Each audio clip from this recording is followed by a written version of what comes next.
Well, this week in our Book Nook segment, it seems like it's all about the books, not any DVDs coming out this week. Not a lot of stuff. Of course, DVDs are still selling very, very well. One of the most popular DVDs that's selling right now actually is season 3 of HBO's Game of Thrones, which we'll talk about a little bit later also. But it's a whole lot of great new books out this week. I still couldn't bring them all. I'll try to bring the best ones, though. Okay, a little bit of everything, if I could. David Baldacci's book, The Target, is the third book in a series about an assassin who has a protege, an apprentice, who's a teenage girl. So this guy, a teenage girl, he's training her to be an assassin. So they go around doing assassinations. And I guess it's sort of this dream come true for a teenager to get paid to kill people. I don't know, but assassins are always for some teens. For some teens, assassins are always very popular when it comes to thrillers, and Baldacci is one of the best writers of thrillers out right now. And again, when you're the third book of a series, that's when if it's not a trilogy but continuing, that's when the series usually blows up. Yes. Usually by the third book, people go, "Oh, we're here to stay," and then it really picks up steam. So I predict probably this series will become much more popular now that the third book is out. Now, are you predicting a movie as well? Usually when that happens, if it becomes a popular series, there's almost always a movie deal. And usually Tom Cruise is attached to it. So we'll see what happens. So we'll see if now, shifting gears to politics. Elizabeth Warren, who's a Democratic senator, very, very popular. She's an expert on economic issues. She helped with consumer protection. She helped with oversight and bankruptcy laws.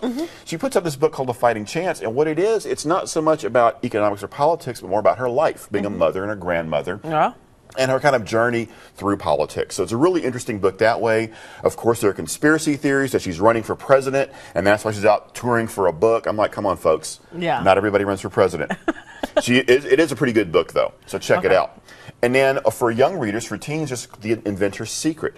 And it's part of what's known as the steampunk genre, which imagines the 1800s as sort of filled with fantasy and fantastic inventions and sort of an alternate version of history, in other words. Imagine if they were like great airship, kind of like Jules Verne version of the past. And so, of course, this involves teenagers joining a rebellion to fight against an oppressive government. Very popular theme also. What teenager does not want to fight against an oppressive government? So very, very popular theme. So a lot of fun with this one. Now, would you say that this is more for the teens, or it is designed as a teen book or a book aimed at teen readers, but that means nothing nowadays. Sure doesn't. Many adults flock to teen books. Twilight. Yes, a good book's a good book. Also, music-wise, there's not a lot of releases, but there's one big release, which is the Amazing Spider-Man 2 soundtrack, and it has Hans Zimmer, who has teamed up with, he kind of created a super group, basically. He's got Alicia Keys, Kendrick Lamar, Pharrell Williams, and Johnny Marr, the guitarist of the Smiths. And what he did is, instead of just doing score music, he kind of formed a super group to perform the music. So it's almost kind of a pop rock approach to creating music for a movie. So very exciting that way. Yeah. It's a little bit different. For kids, there's a great little book called Camp Rex, and it's a sequel of sorts to T-Rex, which was imagining having a T-Rex over for a tea party. Well, this is going to camp with a T-Rex. You can imagine Weenie Roaster, much more exciting with the T-Rex there to help out. It's a very cute book, a lot of cute illustrations, and it's a lot of fun. I bet my 2-year-old would enjoy that one. There's also going to be a story time for kids, actually at Barnes & Noble tomorrow, Thursday, April 24th at 11 a.m. It's a book called, it's an Orange Aardvark, so bring the kiddos out to check that out as well. That is cool. Now, we were talking about Game of Thrones, and so of course I brought the DVDs, of course I brought the books.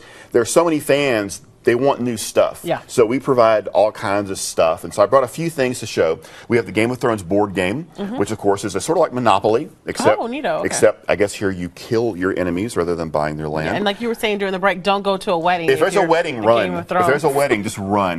There's also the graphic novel of Game of Thrones, which is, of course, comic book style. So you get to, not based on the TV show, but based on the book series. So it's sort of an illustrated version of that. And one of my favorite things out this year is a book of quotes, which is the wit and wisdom of Tyrion Lannister, who's my favorite character from the show. A lot of great quotes in here for any situation. We have a special promotion going on right now that if you go into Barnes & Noble, buy any 2 items, you get a free map of the world of Game of Thrones. Cool. Suitable for framing. You've got the Seven Kingdoms. You've got the Known World. You've got all of this, and like I said, you buy 2 items. Limited our supply. No, supplies are limited. Any 2 items, and you get this really cool free poster.